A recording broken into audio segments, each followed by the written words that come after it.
ಮಂಜುನಾಥ್ ಅಂತ ಮಳ್ಳೂರು ಗ್ರಾಮದವ್ರು ನಾವು. ಈ ದಾಳಿಂಬೆ 3ನೇ ವರ್ಷದ ಕ್ರಾಪು ನಾವು ಈ ಸರಿ ಮಾಡಬೇಕಾದಾಗ ಈ ಡಿವೈಸ್ ಬಗ್ಗೆ ನಮಗೂ ಗೊತ್ತಾಯಿತು. ಕೀರು ಅಂತ ಅಂದ್ಬಿಟ್ಟು ಫ್ಯಾಲಿಯೋ ಅಂತ ಅಂದ್ಬಿಟ್ಟು ಒಂದು ಡಿವೈಸನ್ನು ನಮ್ಮ ಎಲ್ಲರೂ ಬಂದು ಹಾಕ್ಕೊಟ್ರು. ಅದರಿಂದ ನನಗೇನಾಯಿತು ಅಂತಂದರೆ, ಈ ಮುಂಚೆ ನಾವು ಡಿವೈಸ್ ಆಗೋಕ್ಕೆ ಮುಂಚೆ ನೀರಿನ ಅಂಶನ ನಮ್ಗೆ ಗೊತ್ತಿಲ್ಲದೆ ಬೇರೆ ತೇವ ಇಲ್ಲ ಅಂತಂದರೆ ಸಾಕು, ನಾವು ನೀರು ತುಂಬ ಕೊಟ್ಬಿಡ್ತಾ ಇದ್ವಿ. ಇದರಲ್ಲಿ ಈಗ ಇಷ್ಟೇ ನೀರು ಬೇಕು, ಇಷ್ಟೇ ಇರಬೇಕು ಅಂತ ತೋರಿಸೋದ್ರಿಂದ ನಮ್ಗೆ ನೀರಿನ ಅವಶ್ಯಕತೆ ಕಡಿಮೆ ಆಗಿದೆ. ಅದ್ರ ಜೊತೆಗೆ ನಾವು ಕೆಲವು ಗಿಡಗಳನ್ನ ನೋಡ್ಕೊಂಡು ಹೋಗ್ತಾ ಇದ್ವಿ. ಟ್ರಿಪ್ಸು ಬರ್ತಾಯಿತ್ತು, ನಾವು ಉದುರಿಸಿ ಮ್ಯಾನ್ಯಲ್ ಆಗಿ ಉದುರಿಸಿ ನೋಡ್ತಾ ಇದ್ವಿ, ಕಾಣಿಸ್ತಾ ಇರಲಿಲ್ಲ. ಅದರಲ್ಲಿ ಡಿವೈಸಲ್ಲಿ ತೋರಿಸೋದ್ರಿಂದ ನಮಗೆ ಬೇರೆ ಕಡೆ ಚೆಕ್ ಮಾಡಿದಾಗ ನಮ್ಗೆ ಜಾಸ್ತಿ ಟ್ರಿಪ್ಸ್ ಅಂತ ಗೊತ್ತಾಯಿತು.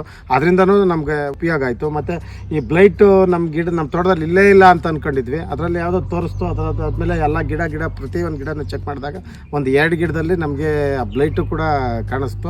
ಅದಾದಮೇಲೆ ಆಂಥ್ರಾಕ್ನೋಸು ಮತ್ತು ಸರ್ಕಸ್ ಬೋರೋ ಇದನ್ನೆಲ್ಲನೂ ಯಾವಾಗ ಮಳೆ ಜಾಸ್ತಿ ಆಗ್ತಾ ಇರ್ತದೆ ಅವಾಗ ಜಾಸ್ತಿ ತೋರಿಸ್ತಾ ಇತ್ತು. ನಾವು ಅದನ್ನು ಏನು ಸ್ಪ್ರೇ ಹೋಗಬೇಕು, ಆಮೇಲೆ ಏನು ವಾಟರ್ ಸಾಲೇಬಲ್ ಹೋಗಬೇಕು, ಇಲ್ಲ ಮೆನ್ಯೂರ್ ಏನು ಕೊಡಬೇಕು ಅಂತ ಅದನ್ನು ನಮ್ಗೆ ತೋರಿಸ್ತಾ ಇದ್ದಿದ್ದರಿಂದ, ಅದರಲ್ಲಿ ಮಾಡಿದ್ದರಿಂದ ಇವತ್ತು ನಾವು ಹೆಚ್ಚಿನಾಗಿ ಬೆಳೆ ಎಲ್ಲದಕ್ಕಿಂತ ಚೆನ್ನಾಗಿ ಬರೋದಕ್ಕೆ ನಮಗೆ ಇದು ಸಹಕಾರಿಯಾಗಿದೆ.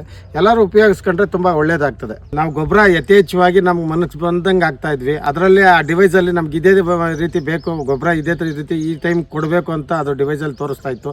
ಅದರಲ್ಲಿ ಆವಾಗ ಕಾಲಕ್ಕೆ ತಕ್ಕಂತೆ ಗೊಬ್ಬರನ ನಾವು ಕೊಟ್ಟಾಗ ಈ ಮುಂದೆ ಇದ್ದಂಥ ಗೊಬ್ಬರ ನಾವು ಕೊಡ್ತಾ ಇದ್ದಿದ್ದಕ್ಕೂ ಈಗಿನ ಕೊಡ್ತಾ ಇದ್ದಿದ್ದು ಗೊಬ್ಬರಕ್ಕೂ ಕಡಿಮೆ ಆಗಿದೆ. ಅದರಲ್ಲಿ ನಮ್ಗೆ ಉಳಿತಾಯ ಆಗಿದೆ. ಅದಾದ್ಮೇಲೆ ನೀರಲ್ಲಿ ಒಂದು 50% ನೀರಿನ ಅವಶ್ಯಕತೆ ನಮಗೆ ಕಡಿಮೆ ಆಗಿದೆ ಅದರಲ್ಲಿ. ಅದಾದಮೇಲೆ ಸ್ಪ್ರೇಗಳು ಇದೇ ಕಾಲಕ್ಕೆ ಇತರತ್ತೇ ಹೊಡಿಬೇಕು ಅಂತ ಇದ್ರು. ನಾವು 3 ದಿವಸಕ್ಕೆ 2 ದಿವಸಕ್ಕೆ 3 ದಿವಸಕ್ಕೆ ಮಳೆ ಬಂದರೆ ಹೊಡಿತಾ ಇದ್ವಿ. ಈಗ ಅದು ಒಂದು ವಾರ ತೋರಿಸ್ತಾ ಇತ್ತು, ಒಂದು ದಿವಸ 7 ದಿವಸ ತೋರಿಸ್ತಾ ಇತ್ತು, ಒಂದು ದಿವಸ 6 ದಿವಸ 8 ದಿವಸ ತೋರಿಸ್ತಾ ಇತ್ತು. ಅದರಿಂದ ಸ್ವಲ್ಪ ಸ್ಪ್ರೇಗಳಲ್ಲೂ ಕೂಡ ಕಡಿಮೆ ಮಾಡಿದ್ವಿ. ಆ ಸ್ಪ್ರೇಗಳು ಕಡಿಮೆ ಮಾಡಿದ್ರಿಂದನೂ ಸ್ವಲ್ಪ ನಮಗೆ ಹಣಕಾಸಿನದು ಸ್ವಲ್ಪ ಉಳಿತಾಯ ಆಗಿದೆ. ಆ ನೀರು ಮತ್ತು ಸ್ಪ್ರೇ ಮತ್ತು ಗೊಬ್ಬರ ಈ 3ರಲ್ಲೂ ಕೂಡ ನಮಗೆ ಈ ಡಿವೈಸಿಂದ ಅನುಕೂಲ ಆಗಿದೆ. ಈ ಡಿವೈಸ್ನ ಸಹಾಯದಿಂದ ನಾವು ಉತ್ತಮವಾದಂಥ ಸೈಜನ್ನು ಇಳುವರಿನ ಪಡ್ಕೊಂಡಿದ್ದೀವಿ. ಅದರಿಂದ ದಯವಿಟ್ಟು ಎಲ್ಲ ರೈತರು ಕೂಡ ಮಾಡ್ರನ್ ಆಗಿ ಎಲ್ಲ ಡಿವೈಸ್ಗಳು ಹಾಕ್ಕೊಂಡು ಬೆಳಿಬೇಕು ಅಂತ ನಾನು ಬಯಸ್ತೀನಿ. ಯಾವಾಗ ಫೋನ್ ಮಾಡಿದ್ರು ನಮಗೇನಾದರೂ ಪ್ರಾಬ್ಲಮ್ ಆದರೆ ಇಮಿಡಿಯೇಟ್ ಅವರು ಆ್ಯಕ್ಷನ್ ತಗೊಂಡಿದ್ರೆ ಮೇಂಟೆನೆನ್ಸ್ ಚೆನ್ನಾಗಿದೆ ಅವರು.